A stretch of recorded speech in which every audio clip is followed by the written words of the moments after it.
Bem-vindo ao Conversa de IA. E aí, pessoal? Preparados para a gente mergulhar a fundo hoje? Opa! O tema é daqueles que mexem com a estrutura do Brasil, sabe? A questão agrária. Assunto quente. E como? Vamos dar uma olhada nas raízes dessa concentração de terra toda, como nasceu o tal do agronegócio moderno e quem são os nomes fortes por trás desse setor gigante. É isso aí. A gente vai analisar juntos um material bem diverso, né? Tem vídeos contando a história, a ideologia por trás do agro Aham. e também um relatório investigativo bem detalhado que bota nome e sobrenome nos maiores pecuaristas do Brasil. Nome aos bois, literalmente. Exato. A ideia é entender como a gente chegou até aqui e pensar um pouco nas consequências disso tudo. Beleza, então. Vamos começar a desenrolar esse novelo. Porque essa briga por terra no Brasil, vamos combinar, não é de agora, né? Tem chão essa história. Nossa, e muito. Começa lá atrás, né? 1500, chegada dos portugueses, colonização. A exploração se baseou naquele modelo de plantation, certo? Perfeito. Monocultura, tipo cana, café, sempre para exportar. Usando mão de obra escravizada, primeiro indígena, depois africana. Exatamente. E o pilar disso tudo era o latifúndio, a terra concentrada na mão de pouquíssimos. E como essa concentração começou? Bom, a coroa portuguesa dividiu tudo nas capitanias hereditárias, né? E aí, através das sesmaerias, a elite lá de Portugal distribuía terras gigantes para os seus amigos, para os aliados. Ah, então a origem já é no privilégio político, na herança. Totalmente. Nada a ver com aquela história de trabalhar enquanto os outros dormem, que a gente ouve às vezes. Era poder político puro. E mesmo depois da independência a coisa não mudou muito, pelo visto. Em 1850 veio a primeira lei de terras. Parecia um passo adiante, mas... Aparecia.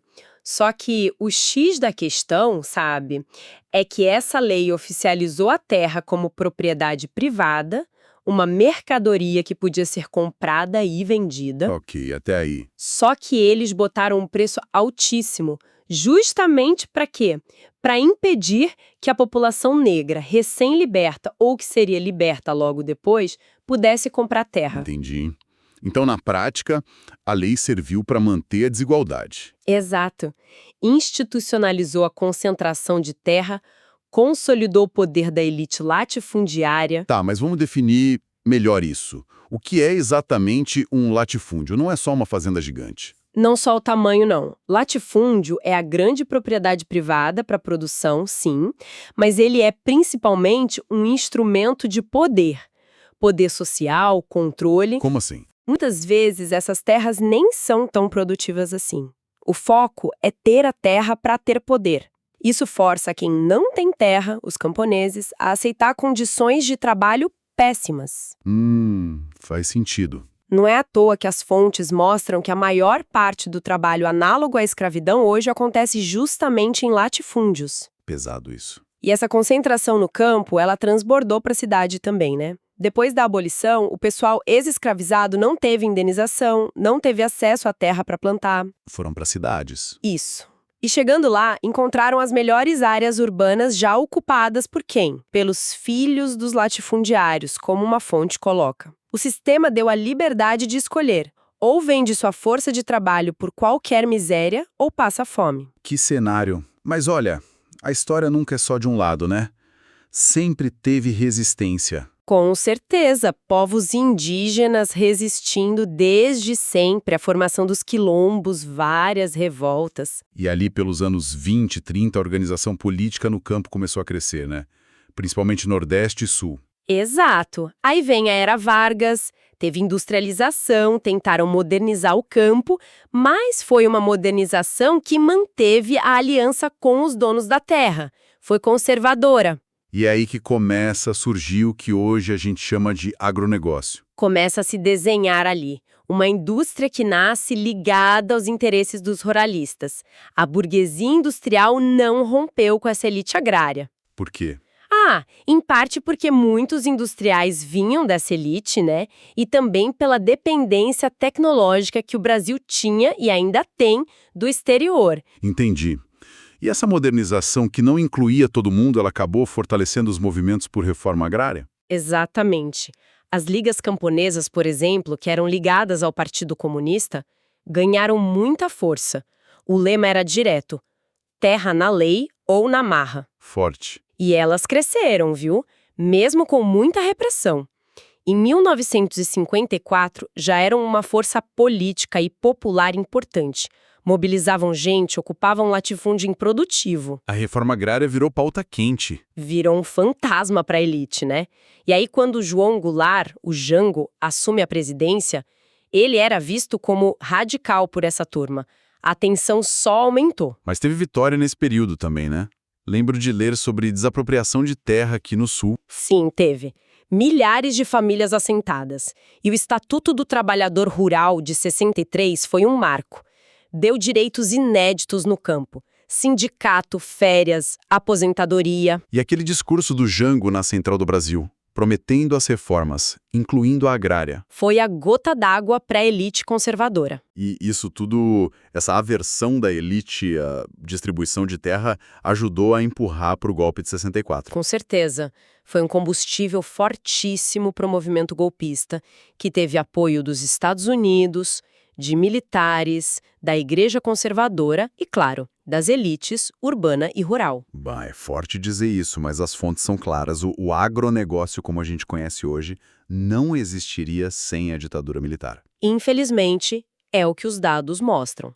Foi um período de repressão violentíssima no campo. Lideranças camponesas assassinadas. Exato. Povos indígenas, quilombolas, dizimados. Os números são assustadores. Falam em mais de 8.000 indígenas mortos, tortura, trabalho forçado, crimes que o Estado só foi reconhecer oficialmente agora, em 2024. É inacreditável. E confisco de terra de pequeno produtor também, né? Sim. E na economia, o que aconteceu? O regime militar injetou rios de dinheiro, crédito subsidiado, no setor agrícola. Mas para quem? Para os grandes. Toda a infraestrutura, estrada, porto, energia e até a pesquisa, tipo da Embrapa, foi direcionada para monocultura extensiva, para exportar. E o pequeno agricultor? Foi marginalizado, teve que competir com produto químico, máquina gigante, semente modificada. Uma concorrência totalmente desigual. E a ditadura ainda usou a propaganda para empurrar isso, né? E como? Chegaram a comemorar desmatamento na Amazônia como se fosse progresso. O massacre indígena era tratado como conquista. Lembro daquela imagem da Amazônia como o inferno verde. Pois é, a vida simples no campo era pintada como atraso. O objetivo era claro: estimular o pessoal a sair do campo, ir para a cidade e deixar o caminho livre para o projeto do agronegócio. E funcionou, né? O êxodo rural foi gigantesco nesse período. Foi o maior da história do Brasil, entre os anos 60 e 80. Milhões de pessoas forçadas a deixar a terra. Nossa. Mas mesmo com toda essa violência, a resistência não parou. De jeito nenhum. Teve levante indígena importante, aqui no norte do RS mesmo, e as ocupações de terra por sem terra começaram a pipocar. E teve a encruzilhada Natalino, também aqui no sul, que foi um marco, né? Foi fundamental. Ganhou muita visibilidade porque ficava numa rodovia importante ligando RS e SC. E o movimento foi esperto, articulou apoio com a Igreja da Teologia da Libertação, os sindicatos. Tem até uma citação forte do Boletim Sem Terra da época que você mencionou. Sim, mostra o desespero, mas também a decisão das famílias. Nós somos mais de 500 famílias. Desse jeito já não conseguimos mais viver. Na cidade não queremos ir porque não sabemos trabalhar lá. Nos criamos no trabalho na lavoura e é isso que sabemos fazer. É de arrepiar. E a luta foi dura ali, né? Muito. Teve mais de 20 manifestações, idas e vindas ao governo, protesto no INCRA. Em 81, teve um ato com mais de 15.000 pessoas, o maior pela reforma agrária até então. E a resposta da ditadura? Foi repressão. Decretaram área de segurança nacional, cercaram o acampamento, teve violência, bomba, impediram comida e remédio de chegar. Bah. Mas a organização e a pressão popular foram mais fortes. Em 1983, o governo gaúcho teve que desapropriar a terra e assentar as famílias. E foi daí que nasceu o MST, no ano seguinte. Exatamente, o movimento dos trabalhadores rurais sem terra surge dessa experiência vitoriosa de luta. E a proposta do MST? Qual é? É só pegar terra. Não, vai muito além disso. Eles chamam de reforma agrária popular. Luta pela terra, sim, mas também pela soberania alimentar. O que seria isso? É o direito de produzir comida saudável para o povo brasileiro, sabe? Não só commodity para exportar. E também exigem infraestrutura nos assentamentos, saneamento, escola, saúde. E tem a questão da educação também, né? Sim, educação formal e formação política, com base marxista. O modelo de produção deles é via cooperativa. É uma proposta bem diferente da lógica do agronegócio capitalista. Entendi. E em 93 surgiu a Via Campesina também, para articular isso internacionalmente. Exatamente. Uma rede global de movimentos camponeses e indígenas. Beleza, aí a gente avança para os anos 90, governo FHC já na democracia. Como ficou a situação? Bom, foi um período de políticas neoliberais, né? Crédito mais caro para o pequeno agricultor, menos incentivo. A vida ficou mais difícil para eles. E teve violência também, né? Massacres. Infelizmente, sim. 2 casos que chocaram muito. Corumbiara, em Rondônia, em 95, com 9 mortos, e Eldorado dos Carajás, no Pará, em 96. Eldorado foi terrível. Foi brutal. 155 PMs atacaram uma marcha de sem-terra, 21 mortos, centenas de feridos. As fontes falam em execução sumária, tiro na nuca, na testa. Usaram até as ferramentas dos trabalhadores, foice, facão, para matar. Meu Deus. E enquanto essa violência rolava, qual foi a contrapartida do agronegócio? Propaganda, precisamente. Foi aí que a campanha de comunicação ficou massiva mesmo, para criar aquela imagem. Quem ocupa a terra é bandido. E do outro lado, o agro move o país, agro é força. Aquela que a gente vê até hoje, né? Agropop, agro é tech, agro é tudo. Exatamente.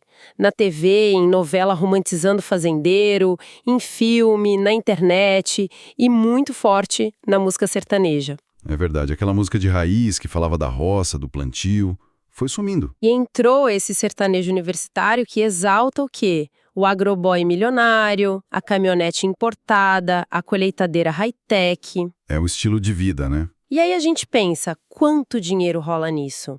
Uma das fontes fala de relatos de investimento pesado do agro em rádios, pagando jabá para tocar certas músicas, Sério? para empurrar artistas específicos. Pois é. E até comprando emissoras inteiras para garantir que essa narrativa domine, sufocando outros estilos, outras vozes.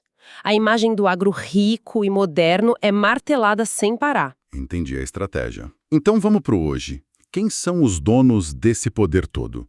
Aquele relatório da Repórter Brasil, Nome aos Bois, foi atrás disso, né? Foi fundo nisso. E o resultado é, olha, é revelador. Dos 10 maiores pecuaristas investigados, 9 têm problemas sérios, ou ambientais ou trabalhistas, ligados às fazendas deles. 9 em 10. É muita coisa. Os números totais são de cair o queixo. Juntos, esses 9 somam 639 milhões em multas ambientais. 639 milhões. E tem 1.400.000 quilômetros quadrados de áreas embargadas por desmatamento legal. E detalhe, 9 dos 10 têm fazenda na Amazônia Legal. E a questão trabalhista? Nas propriedades ligadas a eles, foram resgatados 163 trabalhadores em condições análogas à escravidão ao longo do tempo. Dá para citar uns exemplos, para a gente ter uma ideia de quem são e o que fizeram. Claro, o relatório dá nome aos bois mesmo. Por exemplo, Manda lá. Daniel Dantas, do grupo Opportunity, da AgroSB. Aquele banqueiro da Operação Satyagraha, lembra? As empresas dele somam 372 milhões em multas ambientais, 63 áreas embargadas, teve flagrante de trabalho análogo à escravidão em 2012, assassinato de funcionário em 2013 e até investigação por possível assassinato de poceiros em 2017. Nossa, pesado. Quem mais? Em condição análoga à escravidão, levou o Brasil a ser condenado na Corte Interamericana. Eles somam 150 milhões em multas ambientais. Caramba. Tem a família Maggi Scheffer, do grupo Bom Futuro. primos do Blairo Maggi, o rei da soja. Tiveram 41 trabalhadores resgatados em 2008, foram investigados por desmatamento e grilagem na Operação Rios Voadores, acumulam multas e farão pegos comprando gado de fazendeiro autuado pelas queimadas no Pantanal. É uma lista e tanto. E tem o Claudiomar Kernwald, o Mazinho, 19 milhões e meio de reais em multas, foi acusado de mandar jogar agrotóxico de avião em cima de uma comunidade vizinha e o nome dele aparece no inquérito da chacina de Pau d'Arco, aquela de 2017, com 10 mortos, porque ele arrendava e queria comprar a fazenda do massacre. O inquérito dos mandantes não foi conclusivo, mas o nome tá lá. Que loucura. E teve alguma exceção nesse grupo de 10? Alguém limpo? Olha, o relatório aponta uma exceção em relação a esses problemas ambientais e trabalhistas recentes. A fazenda Nova Piratininga é gigante, maior que Nova York. Os donos atuais são da indústria farmacêutica e, sob a gestão deles, a reportagem não achou esses registros. Ah, então tem um caso. Mas o relatório também menciona que esses mesmos empresários já tiveram outros problemas na justiça, tipo investigação de propina, lava-jato. Então, assim, não é tão simples. Entendi. Isso tudo que a gente está falando reforça muito a crítica de que agro é tudo, é uma fachada, né?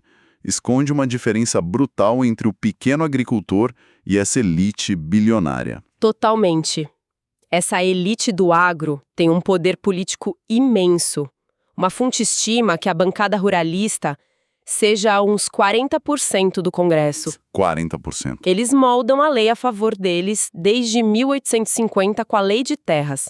Financiam campanha, têm um poder econômico que permite até operar no prejuízo para quebrar concorrente tipo Uber, Netflix, sabe? Para dominar o mercado. Exato. Podem queimar a produção para segurar preço e, o principal, usam a ideologia, a propaganda, para convencer a maioria de que o interesse deles é o interesse de todo mundo, de todo o Brasil. É aquela tática de criar vergonha de ser trabalhador, né? Chama todo mundo de empresário, colaborador. Perfeito. Apagar a ideia de classe social, dificultar a organização dos trabalhadores para lutar por direitos. A elite sabe que a minoria, eles precisam que a maioria, incluindo o pequeno produtor, o trabalhador rural, ache que está no mesmo barco e defenda o interesse deles. Que se ignore a diferença entre quem rala para sobreviver e o mega empresário que tem deputado no bolso ou ganha trator do governo via emenda. É exatamente isso. Uau! Bafo, uma viagem e tanto, hein? A gente passou pela história da terra no Brasil desde a colônia. Vimos como o agronegócio moderno se formou na ditadura. Falamos da resistência, dos massacres, da força da propaganda. E no final demos nome aos bois, né? Mostrando essa concentração absurda de poder e os problemas socioambientais que vêm junto. Foi denso. E aí, depois disso tudo, fica a pergunta, né? Para quem nos ouviu refletir diante dessa realidade de concentração de poder político, desse histórico de exclusão e violência, como seguir um projeto de desenvolvimento rural para o Brasil que fosse justo de verdade, sustentável, inclusivo? E a pergunta-chave: a serviço de quem esse projeto deveria estar? Exato. Fica aí para pensar. Uma questão fundamental mesmo. Pessoal, muito obrigado pela companhia nessa conversa. Foi ótimo. Valeu, pessoal! Se curtiu esse papo, não esquece de deixar o like, aquele joinha e se inscrever aqui no canal para não perder as próximas análises, tá? A gente se vê na próxima. Tchau! Tchau, tchau!